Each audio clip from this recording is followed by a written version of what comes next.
कहानी जीत और हार की कि जीतते कब है और हारते कब है। तो कहानी की शुरुआत कुछ ऐसी है। एक लड़का हुआ करता था रमेश।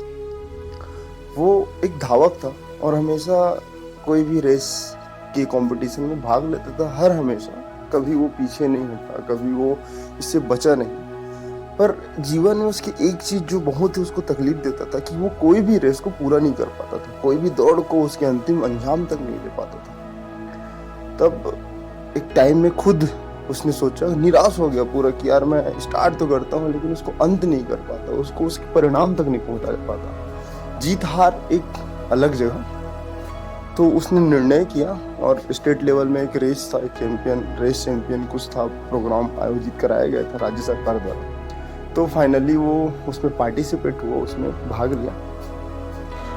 और जैसे उसके साथ हमेशा होते आया, वो मैच आधा दूरी तय करने के बाद लगभग कुछ एक दूरी बचा हुआ रहा होगा, वो बीच में रुक गया। रुका तो देखा कि फिर से मैं हार गया, फिर से वही काम कर रहा हूँ जो अभी तक मैंने किया था। लेकिन उसके जहन में एक बात थी, जब वो पहले बार रेस में भाग लिया और उसको वहीं पर रुक गया, आधा बीच में रुक के थक के हार गया, तो अभी उसके जहन में एक बात थी कि चल ठीक है, हार गया मैं, कोई नहीं, लेकिन मुझे उस रेस के अंतिम पड़ाव तक पहुंचना है। अब या तो मैं दौड़ के पहुंचूं या तो मैं चल के पहुंचूं। उसके में इतना हिम्मत नहीं रहा कि वो दौड़ के पहुंचे, तो उसने निर्णय लिया कि वो चल के पहुंचेगा। अब फाइनली धीरे धीरे धीरे करते करते वो रेस के परिणाम तक पहुंचा, उसके अंत तक पहुंचा। मेरे ख्याल से उस रेस में सबसे लास्ट में वही रहा होगा।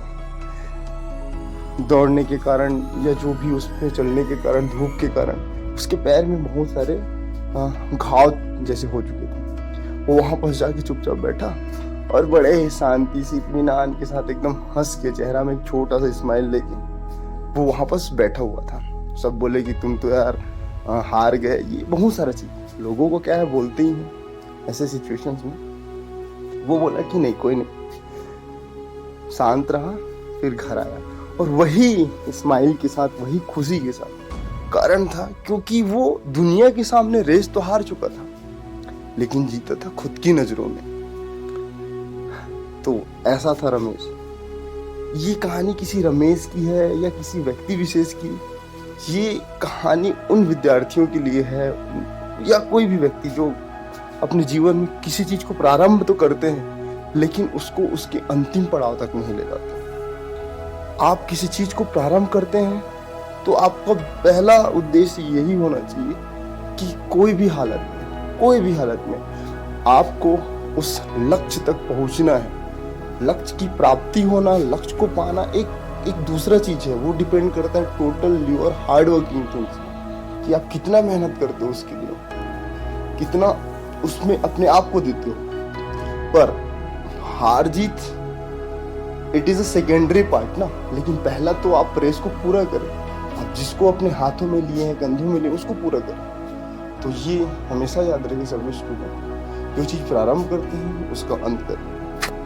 अंत सकारात्मक भी हो सकता है और थोड़ा कम सकारात्मक भी हो सकता है, लेकिन नकारात्मक हो ही नहीं सकता। Don't use any word that's you feel uncomfortable. So be relax, support yourself ना।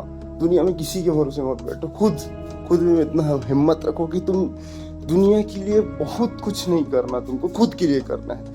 एक बार खुद के लिए कर लिए तो ऑटोमेटिक वो दुनिया जो तुमसे बात नहीं करती, जो तुमसे दूर भगती है, वो तुम्हारे पास आएगी एक दिन। ऑलवेज पॉजिटिव रहो, अच्छा सोचो, अच्छा बनो। इस मोटो का, इस थीम, इस कहानी का बस एक ही उद्देश्य, खुद पर विश्वास रखो अंत तक, अंतिम समय तक। धन्यवाद। मिलते हैं नया एक मोराल के साथ, नया एक स्टोरी के साथ।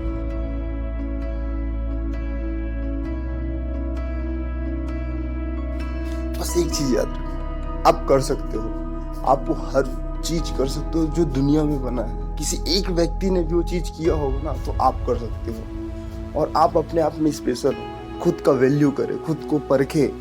और दुनिया में हर एक चीज का कोई उद्देश्य हो ना हो, आपके जीवन का एक उद्देश्य है, उसको मान के चलें। हमेशा खुद पर भरोसा रखें, चाहे दुनिया आपको छोड़ दे, आपको तोड़ दे, पर आप अपने आप पर भरोसा रखें और आपको खुद पर इतना यकीन होना चाहिए और इतना यकीन होगा ही कि आप कर सकते हैं, और यही आपको आगे बढ़ाने में, आपको बनाने में एक महत्वपूर्ण भूमिका निभाएगी। हमेशा हमेशा सकारात्मक रहना।